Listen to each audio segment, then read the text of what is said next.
Даже спустя почти 80 лет подвиг Суланбека Гандарова является примером мужества, отваги и героизма для подрастающего поколения. В данном случае благодаря потомкам бесстрашного воина. О том, что их отец воевал против фашистских захватчиков, сыновья знали, но не были осведомлены об этом подробно. 20 лет они по крупицам собирали хоть что-то, что указало бы на боевой путь Суланбека.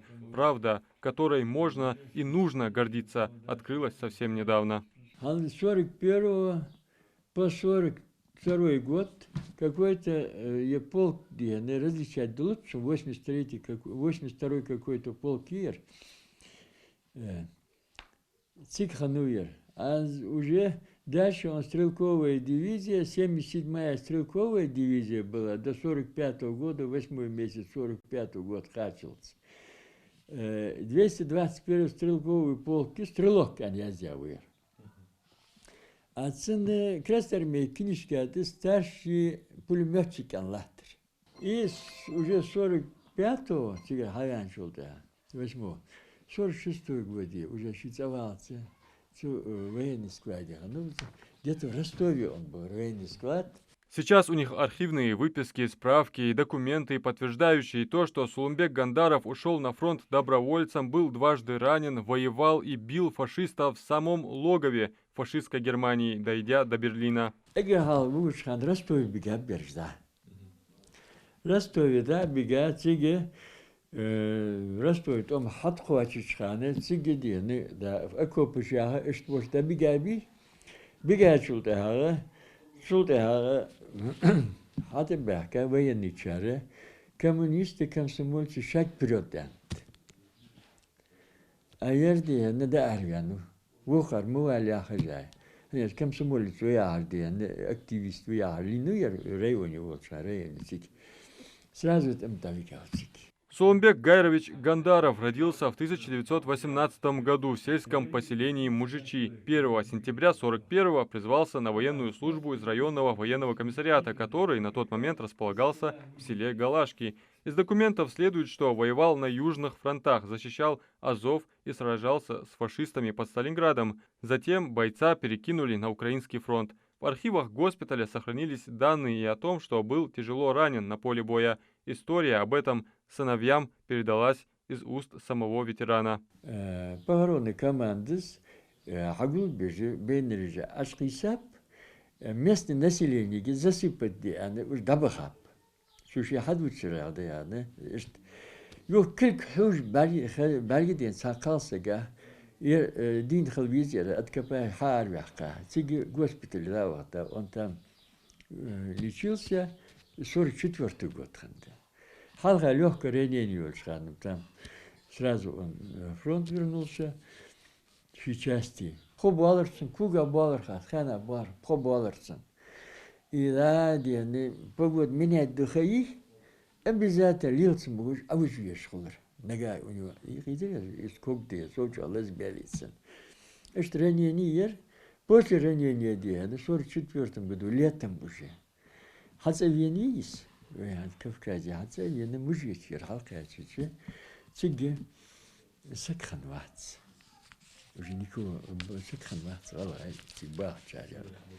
В родном Мужичи он стал расспрашивать, куда делось все население, где его родня. Сотрудник НКВД ответил, прошла массовая депортация, их насильно отправили в Казахстан. К тому времени до победы над фашистской Германией оставался год, и Суланбек Гандаров отправился в свою воинскую часть под Ростовом завершить начатое. Его медали и ордена, в том числе и за взятие Берлина и победу над Германией, были добыты, невзирая на несправедливость преступных указов Сталина. Эти архивные документы – огромная ценность для детей ветерана, ведь сам он о войне рассказывать не любил. В памяти лишь счастливые дни, проведенные с отцом. Казачий хорьер 9 мая, 1 мая, охорцегич, концерт ждаш, ветераны. Дахцегич шица в угорсо, келляси. Зангвар? Так, ши костюм, ты охорсон, чувствительно, он уже езер с костюма, награды шамажулш, он. Это девиш Watson, да гуа Watson, малха награда. Да хадер кертш, я гостян, Солха гададок тхозан, завесан тхош. После войны он устроился кузнецом в колхозе имени Орджоникидзе в Мужичи, умер на 47-м году жизни от инфаркта. Таков был путь Сулымбека Гандарова — отдать годы жизни защите Родине и остаться в памяти народа примером мужества и непоколебимой стойкости. Впрочем, как и его родной брат Султан, который еще до срочной службы окончил учительские курсы в Красной армии, затем еще 2 года в пехотном полку Грозненского гарнизона, принял участие в Финской войне. В 1940-м попал под новую мобилизацию в составе 128-го стрелкового полка. Являясь командиром отделения, бился на Волховском направлении, отражая атаки фашистов. Даже Волховский фронт их Синайский высоты яшхани. Цик бохбе, циграни де бадбахка, цигрди, литхан, цигрну 43-м году. В 98-м году велрас. Он 12-го года вар султан. Ер сюда шалавар, сумбик шалавар. 18-го года вар, а вар 25-го года вар. Муса, внук Сулымбека Гандарова, рассказал, всегда для него являлось сокровенным само понятие «дедушка», видеть и говорить с которым ему уже не было суждено, но сделал все, чтобы оживить память о нем. Он занимался поисками документов и какой-либо информации о нем. Архивы подольские, сайты разные, память народа, подвиг народа, сайты масна чехалыч, цахте по результату квартидуаш. Ну что, так вот по республике служит для боя хаже, что нахбан хаза. И кажу, Малгобек, Назрани, дух на линусу, дух сенсаб хамбях, ну уже в живых сокоряваться.